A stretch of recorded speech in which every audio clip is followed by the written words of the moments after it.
We have seen how to find the 6 trig functions in any quadrant, including the axis angles. And now we're going to discuss a little bit more about the quadrants. In the past, I've really seen people not pay attention to quadrants enough, forget about them. And that leads to the wrong answers, because what I'm about to show here is that the quadrants say something very important about the trig functions. So you want to remember, really try to focus and actively remember the quadrants when you're doing your problems. So just as a quick reminder, quadrant 1, quadrant 2, quadrant 3, quadrant 4. So we want to look at the x's and the y's. So in quadrant 1, the x's are positive and the y's are positive. In quadrant 2, the x's are negative, the y's are positive. In quadrant 3, they're both negative. And in quadrant 4, the x's are positive and the y's are negative.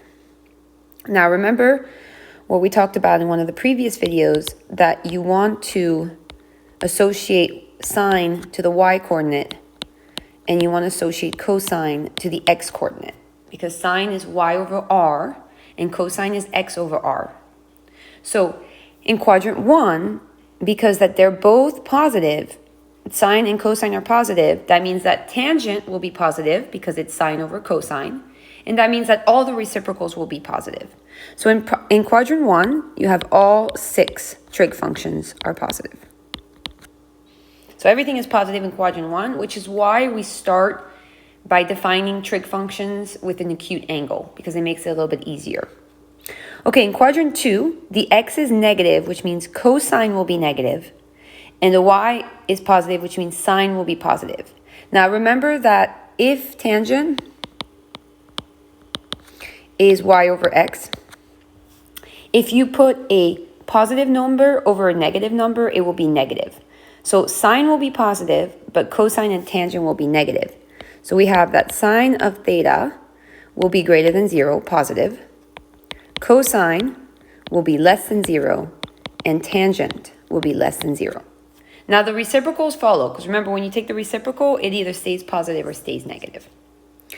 In quadrant 3, cosine and sine will be negative because y and x are negative, but tangent, when you put two negatives over each other, it becomes a positive in a fraction. So that means that this time tangent will be the one that's positive, and sine and cosine will both be negative. Again, the reciprocals follow, so in this one, cotangent is also positive. And then in quadrant 4, cosine will now be the one that's positive because x is positive. And the other two will be negative. So sine will be negative and tangent will be negative because it's going to be a positive over a negative, or in this case, a negative over a positive. So what you want to look at is there's a little acronym to help you. So here in quadrant 2, sine is positive, here tangent, here cosine. And then in quadrant 1, they're all. So for 2, 3, and 4, you want to think about the one that's positive. Okay, so you want to think, because then the other two will be negative. So think about, okay, in quadrant 2, sine is positive, the other two are negative, and so on. And so there's a little bit of an acronym for that. And so we have, I'll use a different color actually. Let's do purple. So we have A, S, T, C. So all, sine, tangent, cosine. And the acronym, there's multiple of them, but I'll say the safe one. All students take calculus. Which is actually not a true statement, which is why I don't love this one. But it's an easy sentence to remember. So A, S, T, C. So all are positive. Sine is positive. Tangent is positive. Cosine is positive. Okay, let's do a problem.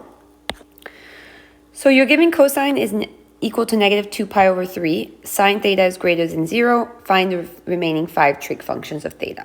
So what this gives you here, the negative 2/3 is going to be the ratio. And the ratio will allow you to create a triangle. The sine theta is going to help you find the quadrant. Because if cosine is negative, that happens in 2 different quadrants. Cosine is negative in quadrants 2 and 3.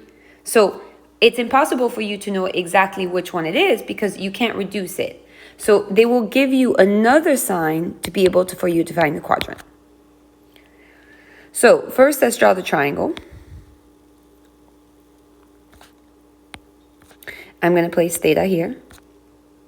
And cosine is adjacent over hypotenuse. So that's 2 over 3. Now, it's a negative 2/3. So I have that cosine is negative and sine is positive.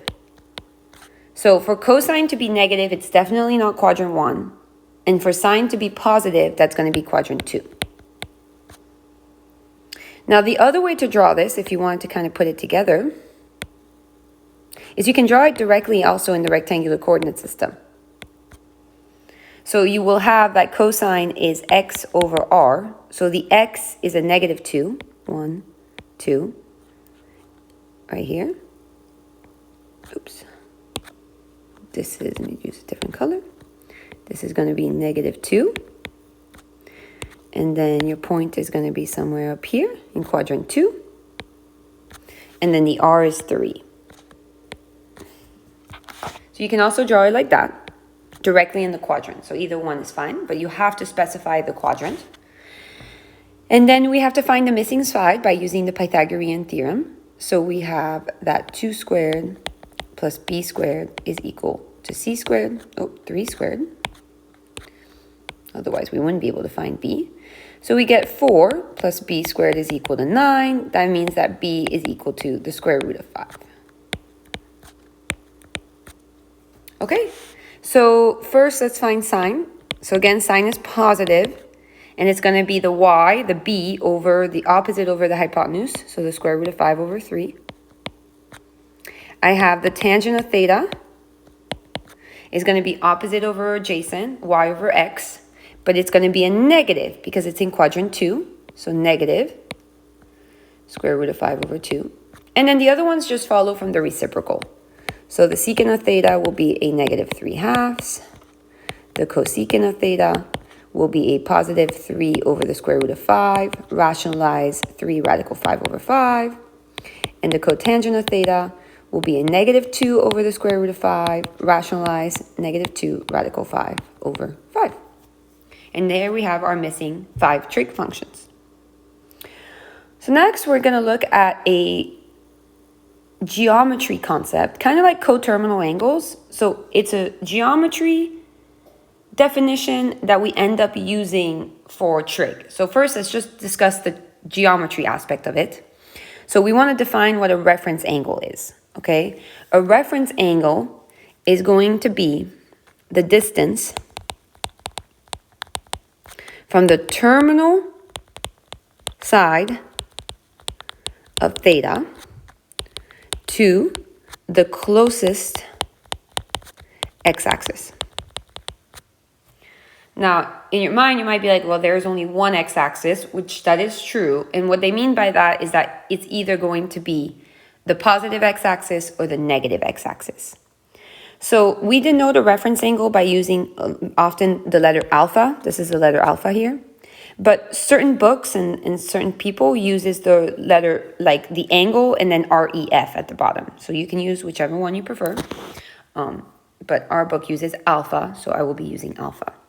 So in quadrant, the reason I have 4 drawings for rectangular coordinate systems is because we have 4 quadrants. So I'm going to show you where the reference angle goes for each quadrant. So the first situation would be that the angle is in quadrant 1. The second one would be that the angle is in quadrant 2. The third would be in quadrant 3, and the 4 would be in quadrant 4. So the reference angle in quadrant 1 is the closest x-axis is going to be the positive x-axis. So your alpha would go to the positive x-axis. In quadrant 2, it would go to the negative x-axis to 180 degrees. In quadrant 3, it will also go to the negative x-axis. And in quadrant 4, it will go to the positive. Now, there are 2 things that need to be true about a reference angle. The first thing is that because it is a distance, your reference angle will always be greater than 0. The other thing, because you're choosing it to go to the closest x-axis, is that your reference angle will always be acute. So really, if we put those together, your reference angle will always be between 0 to 90, or 0 to pi over 2 if you're in radians. So that's one way of knowing that something's going right when you're grabbing your reference angle. If it's bigger than 90, you're probably going to the wrong x-axis. So let's do some problems. Let's find the reference angle before we move on to the trig part of how we're going to use this in trigonometry. So find the reference angle of theta equals 150. Okay, so we discussed this. Always draw. 150 degrees is in quadrant 2. Here's 150 degrees. The reference angle is going to go to the negative x-axis. The negative x-axis is 180 degrees. So the distance between 150 and 180 is 30. So the reference angle of 150 degrees is 30 degrees. Okay, let's do the next one. So if you're still having a little bit of difficulty graphing in radians, it's okay, makes sense. Remember our little trick. This is 4 times pi over 3. Pi over 3 is 60 degrees. So this is 240.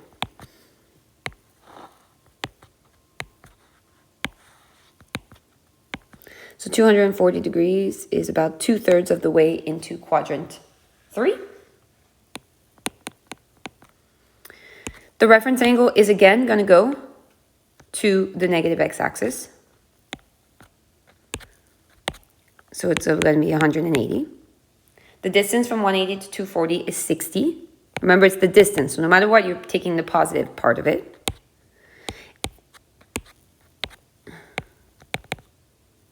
And just to go back into radians, in radians, 60 degrees is pi over 3. Okay, so now how are we going to use this for trig? So we have what is called the reference angle theorem. It's a pretty straight theorem. If you have a reference angle, so alpha represents the reference angle of theta, you have that sine theta will be equal to plus or minus sine of alpha. So that means that they will have the same ratio, they will just differ in sign. Cosine of theta will be plus or minus cosine alpha, and tangent theta will be plus or minus tangent alpha. And of course, the reciprocals will also hold true. So it holds true for all 6 trig functions. So if you know the reference angle and you know theta, they have the same ratio, just the sign changes. Now this will, of course, depend on what I said was very important before, the quadrant, okay?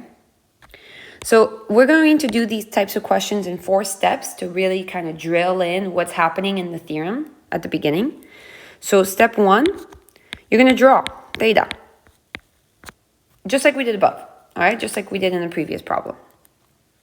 Step 2, you're going to find alpha. Again, the same thing we did in the previous problem. So step 1 and 2, we've already done. Step 3, you're going to look at the quadrant and determine if it's plus or minus. And so again, that will depend on the trig function you are evaluating, okay? So it depends on trig function. And that will be given to you because you will be told what you're trying to evaluate. And step 4 will be to apply the theorem. Okay, let's take these steps. So we want to find, let's see if I can fit both of them here. I think I can. We want to find the cosine of 330 degrees. Okay, so that means that theta is 330 degrees. Step 1, we're going to draw 330 degrees. 330 degrees is 2/3 of the way into quadrant 4, or 1/3 of the way down. So this is 330 degrees. Step 2, we're going to find alpha. In this situation, it's going to go to the positive x-axis. So we're going to compare it to 360 degrees, because here's 360. So the distance between 360 and 330 is 30 degrees. Step 3, we're going to determine positive or negative. So we are in quadrant 4. We're evaluating cosine. These two things put together tells you that cosine, because it is the x and in quadrant 4, x is positive, it's going to be a positive. Step 4 is going to be to apply the theorem. So I have the cosine of 330 degrees will be equal to a positive cosine of its reference angle. Okay, so to evaluate the cosine of 30, I'm going to draw my little triangle. So I had an equilateral triangle. I cut it in half. I found the missing side by using the Pythagorean theorem. Cosine is, for 30 degrees, it's going to be adjacent over hypotenuse. So this is going to give us a positive radical 3 over 2. So the cosine of 330 degrees is radical 3 over 2 by using the reference angle theorem. Let's do another one. Step 1. Okay, first let's write our angle. Okay, step 1 is to draw. Now, it's going to be hard to draw a negative number, a negative angle. So remember that when we have a negative angle, what we do is we find the coterminal of it by adding 2 pi. Now, we're going to have to do a common denominator. So that's 8 pi over 4. So that's negative 3 pi over 4. But it's still negative, so I'm going to add another 8 pi over 4, which is going to give me 5 pi over 4. Now, if you're really uncomfortable still with your radians, or just if you want to make sure, we can change this to degrees by using our little trick. So 5 times pi over 4. Pi over 4 is 45 degrees. And this is going to give us 225 degrees. Okay, so step 1, now we finally know where our angle is. It's directly in the middle of quadrant 3. I have my reference angle here. So this is 225. This is 180. So step 2, now I can easily find my reference angle. My reference angle is 45 degrees. Or if you were working in radians, pi over 4. Step 3, I am in quadrant 3. I am evaluating sine. It tells me at the beginning, sine of negative 11 pi over 4. Sine is associated to the y coordinate, and in the quadrant 3, y is negative. Step 4 is to apply the theorem. So the sine of negative 11 pi over 4 is equal to a negative sine of pi over 4. All right, I'm going to draw my little triangle. I had an isosceles triangle. Both of these were 1. And by the Pythagorean theorem, the hypotenuse was radical 2. So sine is opposite over hypotenuse. It doesn't really matter which angle you use because they're both 45. So this is negative 1 over the square root of 2. But rationalize negative radical 2 over 2. So the sine of negative 11 pi over 4 has the same ratio as the sine of 45 degrees, but it is negative because it is in quadrant 3.